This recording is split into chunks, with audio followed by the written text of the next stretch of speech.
Pasangan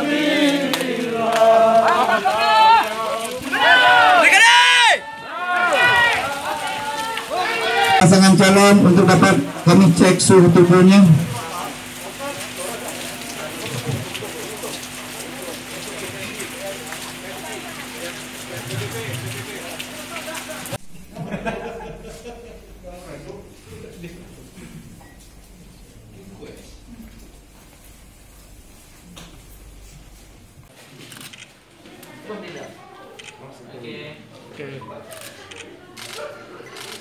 Oh, lihat tengah lihat tengah.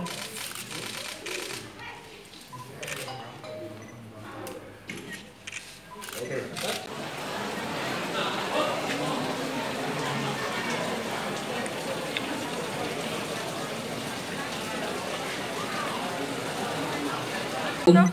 Warahmatullahi wabarakatuh. Alhamdulillah, atas izin Allah kita bisa melaksanakan proses tercepat dan suasana juga cair, ketawa-ketawa, dan menurut teman-teman di dalam ternyata kita ini cepat, nggak ada leletnya. Insya Allah tanda-tanda kemudian insya Allah ada. Yang kedua, terima kasih kepada kawan-kawan KPUD, Bawaslu, kawan-kawan dari pihak kepolisian, Satpol PP, terkhusus para tim relawan. Pesan saya, tolong mari kita ambil kekuasaan dengan beretika. Jangan menzalimi orang, jangan memfitnah orang, jangan bikin berita hoax. Ya, karena kita ingin mencari barokah dari Allah Subhanahu wa taala. Dan yang ketiga, tolong kawal kemenangan kita. Karena kemenangan kita adalah kemenangan rakyat untuk perubahan, untuk bangkit daripada keterpurukan yang terjadi pada saat ini. Ya, yang terpenting, tolong jika pun nanti kita berseberangan dengan mereka, itu berseberangan hanya saat untuk dalam politik. Tapi silaturahmi, persahabatan harus kita jaga. Betul, Pak Didi. Karena mengapa proses politik itu tidak lama. Jangan kita berbejik, tak boleh. Tetap mereka adalah bagian keluarga kita. Mereka adalah bagian saudara kita. Kita sama-sama berkompetisi tapi dengan beretika. Oke? Nah, karena kita ingin mencari sebuah barokah, ya. Insya Allah saya yakin dan percaya semenjak dari pagi awal kita sampai saya pada saat mendaftarkan ini sangat tenang jiwa saya. Karena ini doa-doa daripada anak yatim piatu. Dari Martoba, saudara-saudara kami dari unsur Tionghoa, alhamdulillah hari ini kental suasana Nusantaranya dan NKRI-nya. Dari DPC Partai Demokrat, diketahui dari hasil survei pertama pada Maret 2019, saat itu skor elektabilitas Bapak Ibnu Saleh adalah 12% Bapak Ibu. Dan Bapak Didit Srigujaya hanya 9,3%. Sedangkan riba, saudara-saudara. Karena ini mengapa kita lakukan? Karena ini mereka butuh sentuhan modal. Akan tetapi, oh enak Pak Didit, nanti uangnya diberi kabur. Saya katakan tidak.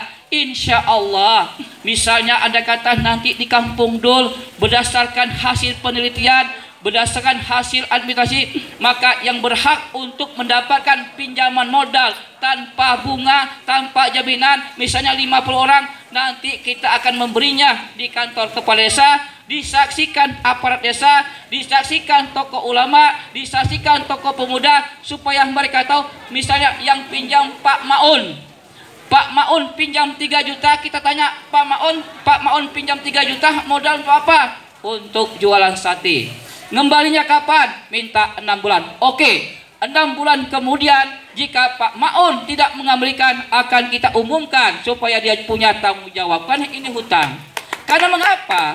Jika uang ini dikembalikan untuk harkat martabat masyarakat Bangka Tengah, agar mereka lebih tersenyum. Dan ingat Bapak Ibu, Bangka Tengah ini ada bukan untuk kita. Bangka Tengah ini ada bukan untuk kita. Ini untuk masa depan anak cucu kita. Setidak-tidaknya insya Allah, jika kita benar-benar bekerja dengan baik, dengan tulus, setidak kita sudah membuat pondasi agar anak cucu kita ke depan tersenyum dikala kita tidak ada lagi di muka bumi ini.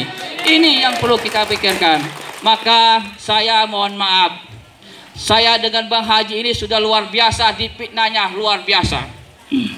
Saya katakan Bang Haji, kita tidak perlu membalas fitnah orang, kita tidak perlu membalas hujatan orang, kita tidak perlu membalas caci maki orang, karena yakinlah atas izin Allah yang telah meringankan kaki kita, yang telah mengikhlaskan hati kita, sehingga para bapak-bapak, ibu-ibu, adik-adik atas izin Allah dapat bersilaturahmi ke rumah kami, yaitu saya Didi Sigus Jaya, dalam rangka untuk mengantar kami, mendoakan kami untuk ke KPUD Bangka Tengah dalam proses awal pelaksanaan Pilkada 9 Desember 2020.